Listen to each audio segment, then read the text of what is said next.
अस्सलाम वालेकुम। उम्मीद है नाजरीन खैरियत व आफियत के साथ होगी। आज की हमारी वीडियो मटर की फसल के मुतल्लिक है। आया ना कि जो पिछले दिनों में समूग रही है, उस समूग के मटर की फसल पर क्या असरात पड़े हैं। जी बहुत शुक्रिया शहजाद भाई।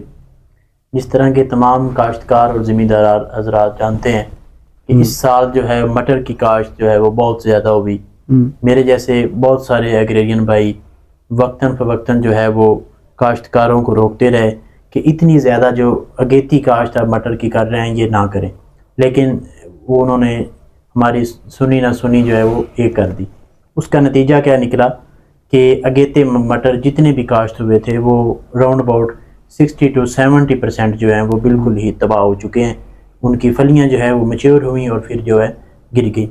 तो ज़्यादातर जो फसल है मटर की वो तबाह हो गई और अब जो है ज़िम्मेदार मटर का जो ज़िम्मेदार है वो बहुत ज़्यादा परेशान है और बहुत ज़्यादा उसे मुश्किलात का सामना करना पड़ा, क्योंकि पहले हालात बहुत ज़्यादा मंदे थे और मटर पे बहुत ज़्यादा अखराजात हुए और अब जो है फसल वो बिल्कुल जो है तबाह हो चुकी है।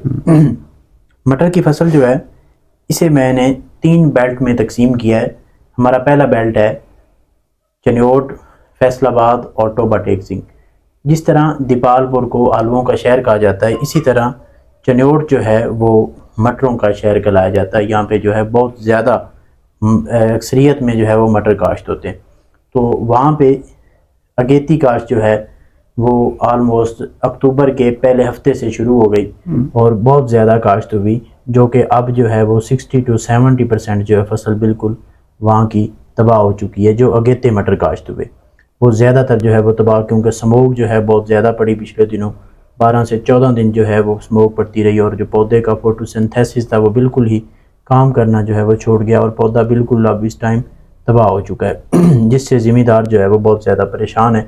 जो दरमियानी काश्त हुई है वो ज़िम्मेदार के अखराजात जो है वो पूरे कर जाएगी और जो पिछेती काश्त है उम्मीद है कि इस दफ़ा जो है वो डॉलर कमाएगा ज़िम्मेदार, अगर पिछेती काश्त जो है वो कामयाब रह गई तो। और उम्मीद है कि इस दफ़ा पिछेती काश्त वाले ज़िम्मेदारान हज़रात जो हैं वो कामयाब रहेंगे। हमारे पास जो है वो सेकंड बेल्ट जो है वो ये गुजरांवाला, शेखुपुरा और डस्का है।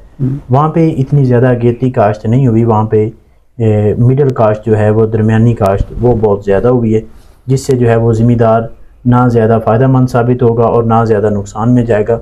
वो तकरीबन उसके जो है वो एक जो है वो सर्कल चल जाएगा।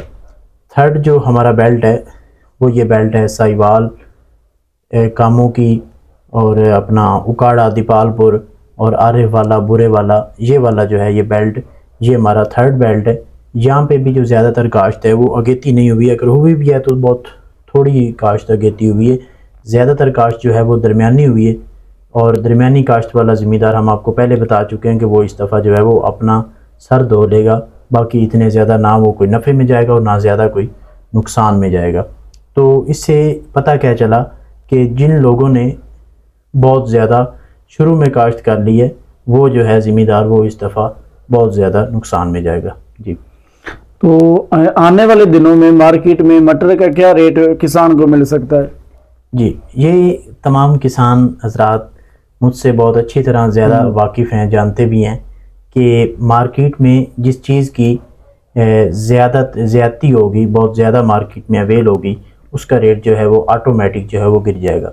तो इस दफ़ा जो है क्योंकि अगेती काश्त हमारी बिल्कुल तबाह हो गई, दरमियानी काश्त भी मीटर में रह गई, तो इस दफ़ा जो है वो हम अपने एकड़ से जो है वो अपने रकबे में से ज़्यादातर गट्टू नहीं निकालेंगे। इस दफ़ा जो है हुंडाइयाँ नहीं भरेंगे, इस दफ़ा सिर्फ हम रिक्शों पे ही रहेंगे और इस दफ़ा जो है वो ज़्यादा गट्टू नहीं भर के ले जा सकते, क्योंकि फसल आलमोस्ट जो है वो तबाह हो चुकी है। तो इतने ज़्यादा खदशात बहुत ज़्यादा, जो पिछेती काश्त वाले ज़िम्मेदार हैं उम्मीद है कि वो उन्हें अच्छा रेट मिलेगा, क्योंकि उनकी पैदावार भी अच्छी होगी, रेट भी अच्छा मिलेगा। तो इस वजह से ये अंदाज़ा लगाया जा सकता है और मेरी एक्सपेक्टेशंस हैं कि तवक्कुआत हैं कि इंशाल्लाह इस दफ़ा जो रेट है मटर का वो बहुत ही ज़्यादा अच्छा रहेगा, क्योंकि पैदावार कम होगी तो रेट जो है वो ऑटोमेटिक बहुत ज़्यादा होगा। जी, बहुत शुक्रिया।